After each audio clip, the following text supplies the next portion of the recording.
Assalamualaikum warahmatullahi wabarakatuh. Saya dulu bangun 5 hingga 6 kali setiap malam untuk buang air kecil. Awalnya saya pikir itu hal yang wajar karena usia saya. Namun seiring waktu saya merasa tubuh melemah selalu lelah. Dan setiap pagi kaki saya terasa dingin serta nyeri bahkan mudah tersinggung.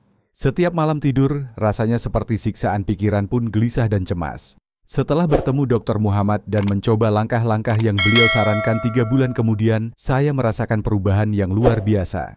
Assalamualaikum warahmatullahi wabarakatuh. Selamat datang kembali di program Hidup Sehat 355, ruang aman dan setara bagi siapapun yang ingin hidup sehat dan bermakna terutama di usia senja. Saya Dr. Muhammad Dokter, yang telah berkecimpung di dunia kesehatan selama lebih dari 30 tahun, merasa terhormat bisa memandu program ini. Dengan semangat berbagi dan melayani, saya hadir untuk mendampingi setiap langkah perjalanan menuju kesehatan lansia yang optimal. Di sini, kita tidak hanya membicarakan soal gejala penyakit, tetapi juga mencari solusi yang menyeluruh dan mudah diterapkan dalam kehidupan sehari-hari. Hidup Sehat 365 adalah program yang kami dedikasikan untuk semua warga Indonesia dari Sabang sampai Merauke yang ingin menikmati masa tua dengan tubuh yang kuat, jiwa yang tenang, dan kualitas hidup yang lebih baik. Karena saya percaya kesehatan lansia bukan sekadar bebas dari penyakit, tapi juga mampu menikmati hari dengan penuh semangat dan makna. Hari ini saya sangat berbahagia menyambut seorang tamu spesial. Beliau adalah seorang pensiunan guru dari Yogyakarta yang kini berusia 60 tahun. Beliau pernah mengalami gangguan tidur serius karena sering terbangun malam hari untuk buang air kecil. Namun setelah menjalani pendekatan yang kami sarankan, hidupnya berubah secara signifikan. Mari kita sambut bersama Bapak H. Suharto. Halo dokter, halo semuanya. Memang benar dulu saya mengalami gangguan tidur, terutama di malam hari saya selalu terbangun setelah tidur 2 jam. Saya berusaha tidur lagi tetapi tidak bisa. Padahal saya merasa sangat mengantuk dan hanya sedikit suara pun membuat saya tidak nyaman. Terima kasih Pak Harto. Cerita Bapak mencerminkan betapa pentingnya perhatian terhadap kesehatan lansia, terutama soal tidur malam yang berkualitas. Kita akan bahas bagaimana perubahan sederhana bisa membawa dampak besar bagi hidup Bapak. Tetap bersama kami di Hidup Sehat 365. Mari kita bahas lebih dalam kondisi awal yang Bapak alami. Ketika pertama kali datang ke klinik kami, Bapak mengeluhkan bangun malam lebih dari 5 kali, sulit kembali tidur dan merasa tubuh sangat lelah saat pagi tiba. Ini adalah keluhan umum yang sering saya temui dalam praktik klinis, terutama pada pasien usia lanjut. Secara medis kondisi ini dikenal dengan istilah nokturia. Berdasarkan penelitian yang dipublikasikan dalam Journal of Urology tahun 2018 oleh Smith et al., lebih dari 69% lansia mengalami gangguan tidur karena sering buang air kecil di malam hari. Hal ini berdampak langsung pada kesehatan lansia, terutama dalam hal konsentrasi emosi dan daya tahan tubuh. Setelah dilakukan evaluasi menyeluruh, kami menemukan beberapa penyebab yang bisa dikaitkan dengan kondisi Bapak. Di antaranya adalah pola konsumsi cairan yang tidak teratur, kurangnya sirkulasi darah ke bagian bawah tubuh, serta aktivitas sistem saraf yang belum siap untuk beristirahat di malam hari. Kami juga melakukan pemeriksaan kadar gula darah dan fungsi ginjal, hasilnya menunjukkan bahwa tidak ada kelainan struktural, namun ada indikasi ketidakseimbangan pola hidup. Inilah mengapa dalam penanganannya, kami tidak langsung menggunakan obat-obatan, tetapi pendekatan perilaku dan kebiasaan yang terbukti efektif. Saya selalu menekankan bahwa kesehatan lansia perlu ditangani dengan pendekatan menyeluruh, bukan hanya mengatasi gejala, tetapi juga memperbaiki akar permasalahan. Saya menyarankan untuk mulai memperhatikan sinyal-sinyal kecil dari tubuh seperti seberapa sering kita merasa haus di malam hari, atau apakah kaki kita sering terasa dingin sebelum tidur. Jangan abaikan hal-hal kecil ini karena mereka bisa menjadi kunci dari gangguan yang lebih besar. Kebiasaan sehari-hari seperti kapan kita minum air terakhir, apakah kita aktif bergerak di sore hari, semua itu memainkan peran penting dalam kualitas tidur. Sebagai bagian dari komunitas Hidup Sehat 365, mari kita bantu satu sama lain untuk lebih sadar akan kesehatan lansia. Anda bisa membagikan cerita bertanya, atau bahkan memberi saran berdasarkan pengalaman pribadi. Setiap komentar yang Anda tinggalkan bisa menjadi solusi bagi orang lain. Bila Anda merasa ada manfaat dari informasi ini, jangan ragu untuk mengikuti terus program ini. Klik tombol yang tersedia agar Anda tidak ketinggalan informasi penting selanjutnya. Terima kasih atas kehadiran dan antusiasme Anda. Semoga Allah melapangkan jalan Anda menuju kesehatan dan ketenangan hati. Setelah memahami kondisi Bapak Harto secara menyeluruh, kami tidak langsung memberikan obat, melainkan memperkenalkan 4 kebiasaan sederhana yang didukung oleh penelitian ilmiah. Pendekatan ini berfokus pada pemulihan fungsi alami tubuh dan sangat sesuai dengan kebutuhan kesehatan lansia. Mari saya jelaskan satu persatu. Kebiasaan pertama adalah mengatur waktu minum air. Banyak orang tidak menyadari bahwa minum air terlalu banyak setelah pukul 7 malam bisa membebani fungsi ginjal saat tubuh seharusnya beristirahat.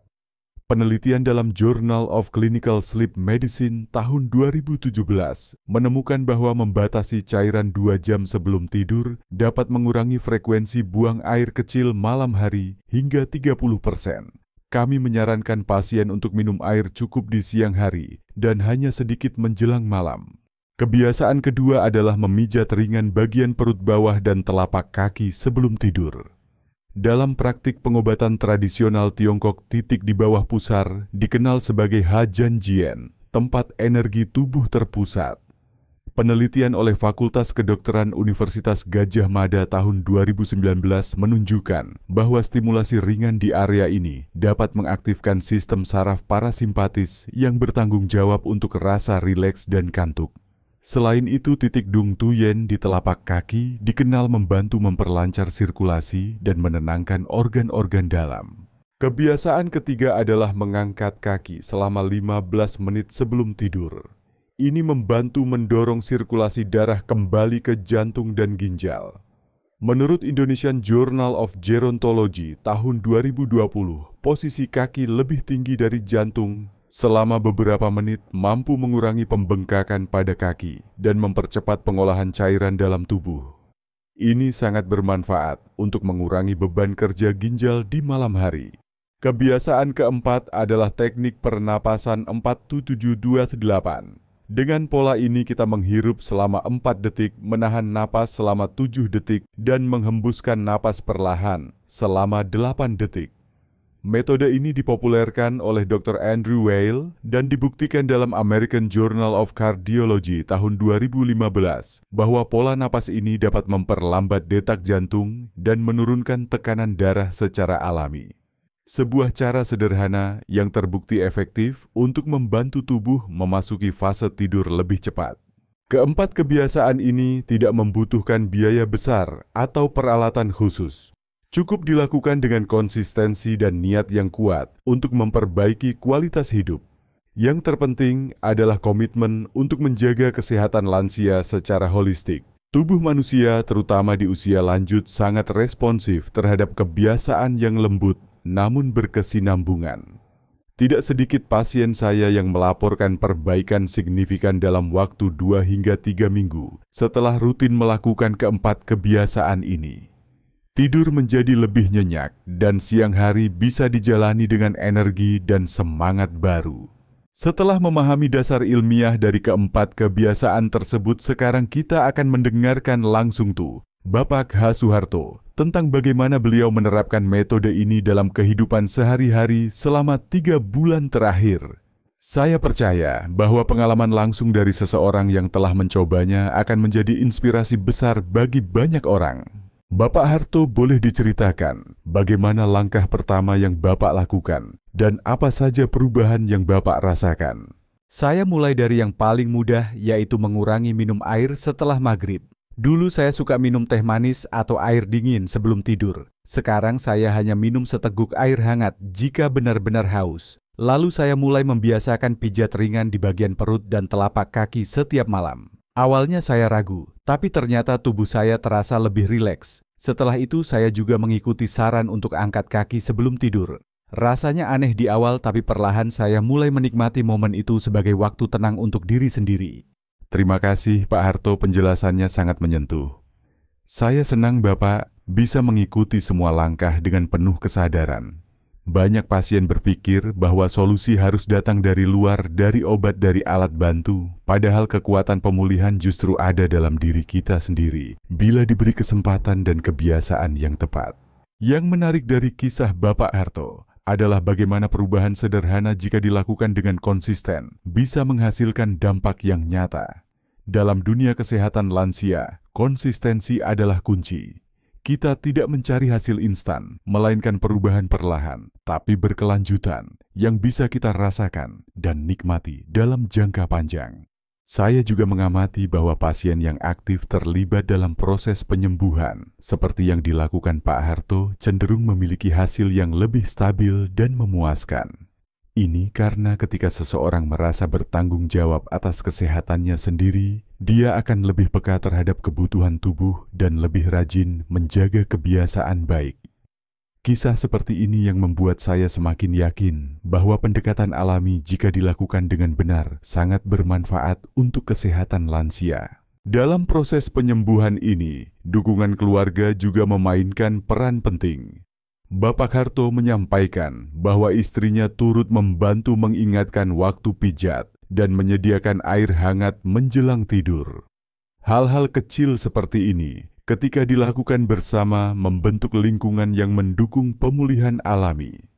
Saya sering mengatakan bahwa kesehatan lansia bukan hanya tanggung jawab individu, tetapi juga hasil kerjasama antara keluarga dan komunitas.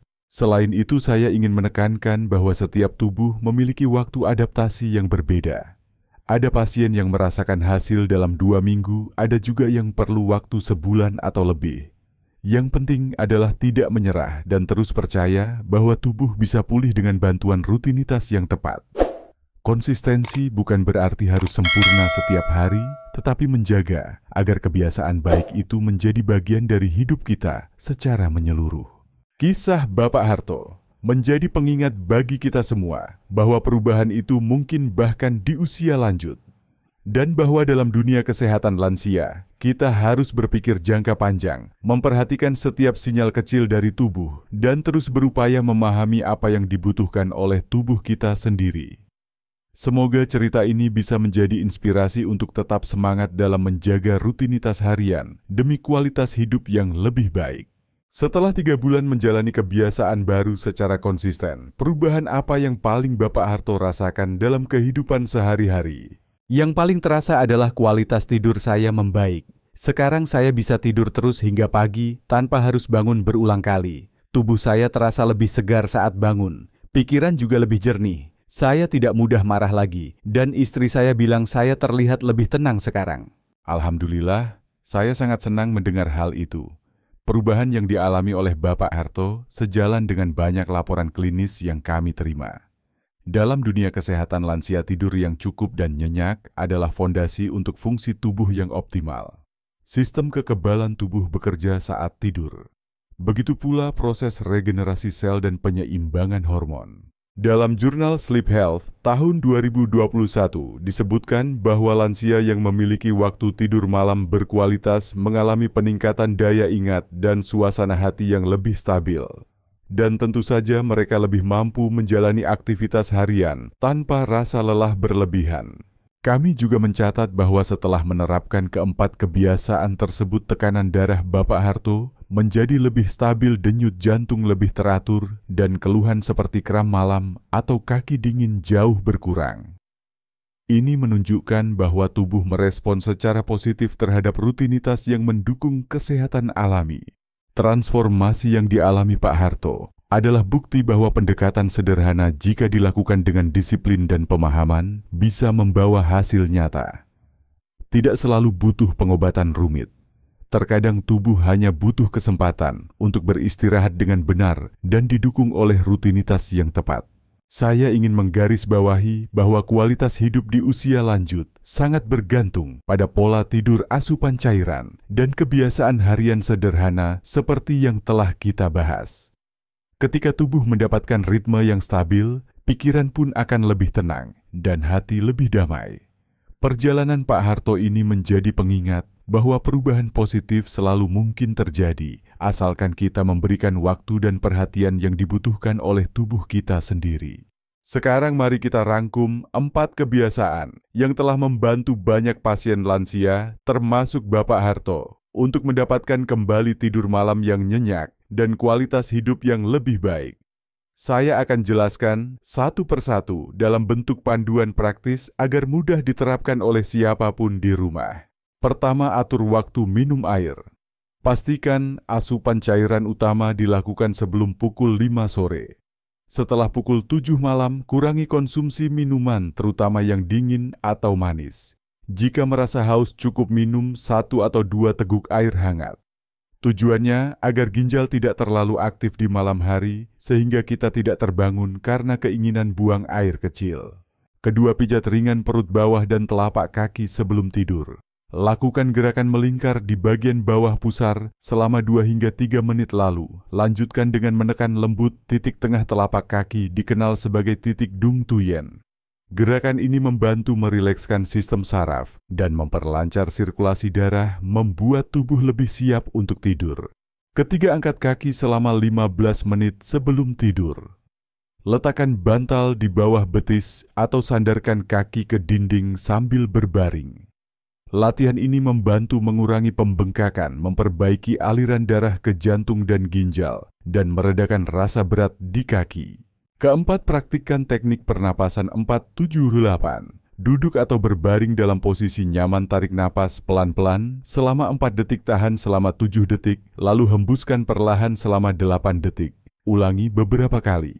Teknik ini efektif, menenangkan pikiran, dan mengaktifkan sistem relaksasi alami tubuh. Saya ingin menekankan bahwa keempat kebiasaan ini tidak memerlukan biaya besar maupun alat khusus.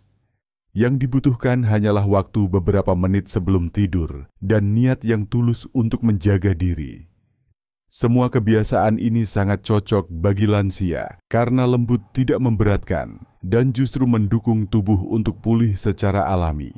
Bagi anggota keluarga yang memiliki orang tua lansia di rumah, Anda bisa turut membantu dengan mengingatkan jadwal minum air, menyiapkan bantal untuk mengangkat kaki, atau menemani saat latihan pernapasan. Dukungan seperti ini menciptakan suasana yang kondusif dan memperkuat rasa percaya diri lansia dalam menjaga kebiasaan baik. Dengan melakukan keempat langkah tersebut secara rutin, kita tidak hanya memperbaiki kualitas tidur, tetapi juga mendukung kinerja ginjal, jantung, dan sistem saraf. Ini adalah investasi jangka panjang untuk kesehatan lansia yang berkelanjutan. Saya berharap panduan ini bisa menjadi pegangan harian yang sederhana, namun bermanfaat besar bagi siapapun yang ingin tidur lebih nyenyak dan bangun dengan tubuh yang segar. Sebelum kita mengakhiri pertemuan hari ini, saya ingin mengingatkan bahwa setiap orang memiliki kondisi kesehatan yang unik. Jika Anda mengalami gangguan tidur yang disertai dengan nyeri pembengkakan atau keluhan medis lain seperti diabetes, infeksi saluran kemih, atau gangguan prostat, sangat penting untuk berkonsultasi dengan tenaga medis profesional. Metode yang kami bahas hari ini adalah pendekatan alami yang mendukung pemulihan, bukan pengganti dari pemeriksaan medis. Bapak Harto setelah menjalani proses ini dan melihat perubahan dalam diri sendiri, apa yang paling berkesan bagi Bapak? Saya merasa seperti diberi hidup kedua. Dulu saya sering merasa lelah, bingung, dan pesimis. Tapi sekarang saya bangun pagi dengan semangat, bisa salat subuh dengan tenang, dan menikmati hari tanpa ketakutan akan kelelahan. Saya sangat bersyukur telah diberi kesempatan untuk belajar menjaga tubuh saya, terutama dalam usia seperti ini. Alhamdulillah, kisah Bapak Harto adalah cerminan dari harapan yang ingin kami bawa melalui program ini. Bahwa kesehatan lansia bukan hanya soal fisik, tapi juga keseimbangan batin dan harapan untuk terus berkembang. Melalui 4 kebiasaan sederhana, kita telah melihat bahwa perubahan kecil bisa membawa hasil luar biasa. Kesehatan lansia adalah tanggung jawab bersama individu, keluarga, dan masyarakat. Semoga sesi hari ini memberi Anda inspirasi dan motivasi untuk memulai perubahan. Jika Anda merasa konten ini bermanfaat, kami akan sangat berterima kasih jika Anda terus mengikuti perjalanan hidup sehat 365. Semoga Allah memberkahi langkah Anda dalam merawat kesehatan lansia dengan penuh cinta dan kesadaran. Saya percaya bahwa masa tua bukanlah akhir dari segalanya, melainkan awal dari babak baru yang bisa dijalani dengan lebih sehat dan bermakna. Dengan perhatian terhadap kesehatan lansia sejak dini, kita dapat mencegah banyak komplikasi di masa depan. Tidak perlu perubahan besar. Cukup dengan langkah kecil dan penuh ketekunan, kita bisa mendampingi tubuh menjalani proses penyembuhan alami yang indah. Terima kasih telah menyempatkan waktu untuk mendengarkan. Semoga setiap ilmu yang kami bagikan hari ini membawa manfaat nyata dalam kehidupan Anda dan orang-orang tercinta. Wassalamualaikum warahmatullahi wabarakatuh.